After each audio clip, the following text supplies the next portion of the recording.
Alors salut chers amis, nous nous retrouvons encore avec joie, gaieté et toujours dans la paix du Seigneur. J'espère que vous allez très bien. En tout cas nous ici nous allons très bien. Alors la capsule d'aujourd'hui va traiter de certaines questions que vous m'avez posées, auxquelles nous allons tenter de répondre.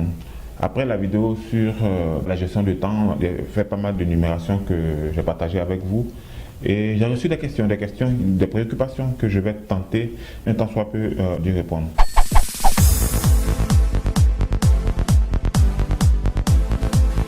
La première question que la dame me pose, elle me dit effectivement qu'elle a suivi tout ce que j'ai dit comme conseil, mais à cause des concurrents, quand elle fait son budget, quand elle fait son prix de revient et le prix de vente auquel elle peut vendre pour avoir un bénéfice, à cause des concurrents, elle ne peut pas vendre au prix qui l'arrangerait, auquel elle peut vendre pour ne pas qu'elle soit dans une perte. Alors, ce que je pourrais dire à ce niveau, c'est que la mode est un milieu aujourd'hui où il y a beaucoup de créateurs, il y a beaucoup de confectionneurs, il y a beaucoup d'ateliers de couture, il y a beaucoup de personnes qui sont dans ce domaine-là. Alors, il faut savoir une ou deux choses. Les produits que nous faisons, c'est vrai que nous faisons tous la couture, mais chacun de nous a sa spécificité. D'abord, je veux savoir que vous ne pouvez pas vendre à perte. À partir du moment où les clients font une difficulté à payer vos produits, c'est clair que ce n'est pas votre cible. Peut-être que vous voulez vendre à un prix qui ne correspond pas à la qualité que vous proposez. Donc, vous voyez sur ces deux volets-là, si vous trouvez devant des clients qui vous trouvent cher, regardez encore votre qualité. Pourquoi est-ce qu'ils vous trouvent cher? Posez-leur la question, pourquoi est-ce qu'ils vous trouvent cher? Parce que la matière n'est pas une matière qui vaut ce prix-là, soit parce qu'il n'y a pas la créativité, par exemple, que le client recherche, d'où ça peut être tous ces problèmes de prix. Mais nous devons savoir qu'on ne peut pas vendre à perte et qu'un client, c'est un client qui paye. Si vous avez des clients qui ne payent pas, ce ne sont pas des clients, réorientez votre stratégie marketing pour dénicher le client idéal, le client qu'il vous faut, parce que vous ne pouvez pas vendre à perte.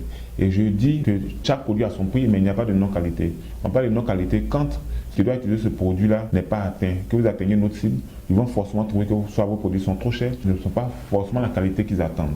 Alors, bien entendu que la qualité que le client souhaite avoir n'y est pas, il ne peut pas vous donner son argent, il ne peut pas vous payer, il va forcément vous trouver cher, il va forcément râler chaque fois. Donc, essayez de revoir cet aspect-là.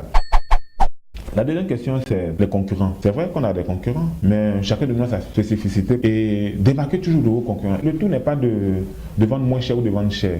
Le tout, c'est de développer, c'est de toujours progresser dans vos produits que vous faites, de toujours progresser soit dans vos rendez-vous, soit dans la qualité de vos produits. Dans la concurrence, il en aura toujours. Il en aura toujours. Et comme je dis, et je vous le dis tout le temps, nos concurrents aujourd'hui ne sont pas nos concurrents immédiats. Ce n'est pas la télé qui est à côté de toi, le styliste qui est à côté de toi qui est ton concurrent. Mais c'est toujours des stylistes de l'extérieur, des marques de l'extérieur, des marques, puisque aujourd'hui tous nos clients voyagent. Aujourd'hui le monde est devenu un village planétaire, donc les gens bougent beaucoup. Donc ne pensez pas que votre concurrent immédiat c'est celui qui est près de vous. Non, vous voyez toujours des marques qui viennent de l'extérieur, qui ont quand même un standard qui est accepté par tous parce qu'ils rentrent plus ou moins dans ces standards internationaux. Et donc c'est ce que nous tous nous devons essayer de faire, rentrer dans ces standards-là pour que nos prix soient compétitifs. Alors quand vous devez percer un marché, je ne sais pas si vous êtes nouvelle ou pas, mais si vous êtes nouveau, vous devez savoir que pour percer le marché, soit vous vous alignez sur le prix, soit vous faites un prix un peu plus bas que celui du marché pour pouvoir percer le marché. Mais si vous êtes ancien, que vous avez fonctionné depuis des années jusqu'à aujourd'hui, donc revoyez votre façon de faire. Parce que vous devez tout le temps évoluer, vous devez tout le temps renouveler votre façon de gérer, votre façon de produire. Vous devez toujours optimiser vos ressources. Tous nos gâchis, tout ce que nous faisons comme gaspillage, comme perte dans nos productions, ce surcoût est toujours payé par le client. Donc quand un client te trouve cher, regarde dans ta production, dans ton système, quels sont les gaspillages par exemple que tu peux enlever. Sachez que tout ce que nous faisons comme gâchis dans notre système de production, c'est le client qui le paye. Si par exemple, au lieu de prendre 1 mètre pour faire une chemise, vous prenez 1,50 m, les 50 cm qui vont à la poubelle là, qui paye? Vous l'avez facturé, c'est le client qui paye. Donc revoyez tous ces aspects-là, de sorte que vous optimisez au maximum vos ressources et soyez très pointueux dans votre production. Revoyez votre système de production de sorte à ramener le coût au plus bas possible. Sinon, les gens vont toujours trouver cher, vous allez avoir peur de la concurrence. Est-ce qu'avec le sur-mesure, on peut prévoir des revenus mensuels? Pour cette question, je pense que si vous devez reprendre la vidéo, parce que si vous avez vu plus ou moins les deux vidéos précédentes, j'ai parlé de ces choses. C'est vrai que je n'ai pas parlé de sur-mesure, mais vous pouvez prévoir. Ça veut dire que prévoir le sur-mesure, c'est quoi? Je vous ai parlé d'avoir un temps d'exécution. C'est vrai que nous ne savons pas toujours ce que le client va nous donner comme modèle. Qu'est-ce que les clients qui viendront le mois prochain, par exemple, vont nous demander comme modèle à confectionner? Ça peut peut-être être une source d'inquiétude. Mais ce qu'il faut savoir, c'est que vous avez déjà prévu plus ou moins les temps d'exécution de chaque produit. C'est vous qui faites toujours ces produits-là. C'est vous qui confectionnez toujours ces produits-là. Vous savez plus ou moins quel est approximativement le temps de production de cette. Alors, si vous avez ce temps de production, par exemple, où vous maîtrisez plus ou moins votre cadence, vous pouvez déjà planifier. Vous comprenez? Vous n'allez pas forcément savoir quels sont les modèles que vous allez faire le mois prochain, mais vous allez savoir par exemple les temps d'exécution de ces différents modèles-là. Donc c'est sur ça que vous faites votre planning.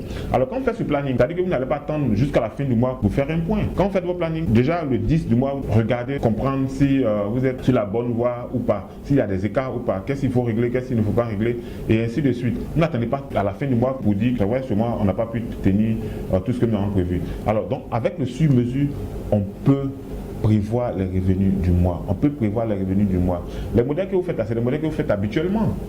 C'est vrai qu'on pourra peut-être dire que peut-être le mois qui vient, peut-être qu'on aura plus de chemises que de jupes, ou alors on aura plus de robes par exemple que de pantalons. Si vous faites la cartographie de vos différents produits, que vous connaissez plus ou moins les temps d'exécution, vous pouvez toujours plus ou moins planifier tout ce que vous devez avoir comme revenu mensuel. Ce n'est pas parce que vous avez fait une robe que vous allez faire plus cher que quand vous faites une chemise. Non, c'est le temps d'exécution. Si vous faites une robe en 1 heure du temps, que vous faites une chemise en 1 heure, les deux doivent avoir le même prix. Ou alors une légère différence parce que par exemple dans la robe il y aura plus d'intrants, il y aura plus de fil ou il y aura par exemple du thermocollant qui va faire que le prix de revient de la robe va augmenter. Mais sinon, c'est le temps qu'on quantifie, c'est le temps qu'on vend, c'est le coût minute que vous vendez. Donc, avec le sur-mesure, vous pouvez faire aisément, vous pouvez aisément planifier votre revenu du mois, planifier votre cadence, planifier votre temps d'exécution, planifier vos commandes. Ça peut se faire.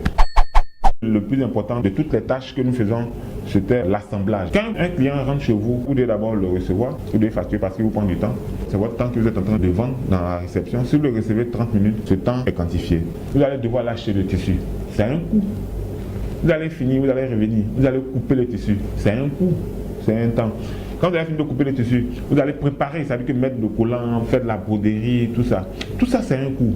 Mais figurez-vous que si vous arrêtez au niveau de la broderie, par exemple, que la tenue n'est pas assemblée, est-ce que le client peut vous payer?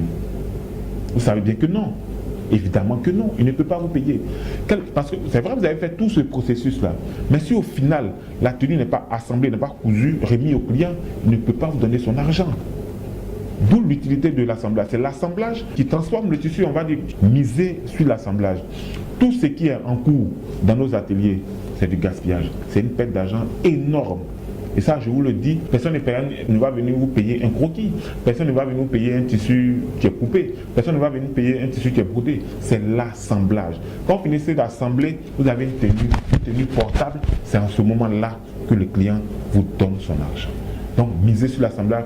Tout ce qui est en cours, évitez-le au maximum parce que les encours, c'est une perte d'argent. La vidéo prochaine, on va parler de gaspillage. Je pense que je serai plus large là-dessus et vous définir plus ou moins comment est-ce qu'on peut éviter ces gaspillages-là et d'où viennent tous ces gaspillages-là. Je vous remercie et à la vidéo prochaine.